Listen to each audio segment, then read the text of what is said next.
nakalabas po ng bansa ulit si Brother Husband. So, natutuwa naman po ako at naisama ko siya. Ako na po ang sinama niya. Tsaka po, salamat din po sa opportunity na binigay ng Avona dahil po isinama po kami doon.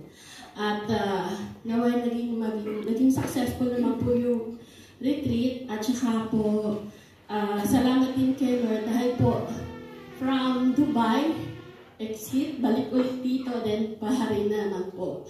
So talaga pong binibigyan po kami ng pagkakataon ni Lord na makapaglingkod sa Kanya. At syempre po, lahat po naman kayo dinadalangin po namin dahil binigyan po kami ng chance na makapunta po doon sa simbahan. Kahit po konting oras lang, dahil po talagang hectic po yung oras.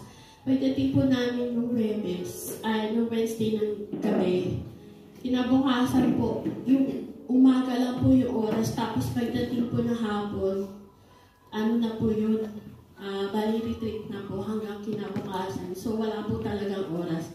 Then nung pagkatapos ng Friday night, doon po kami bumalik.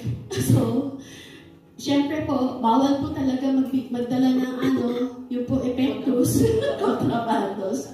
Kasi po may pit po yung kasama ko, si Father Malo, at saka si Brother Charlie.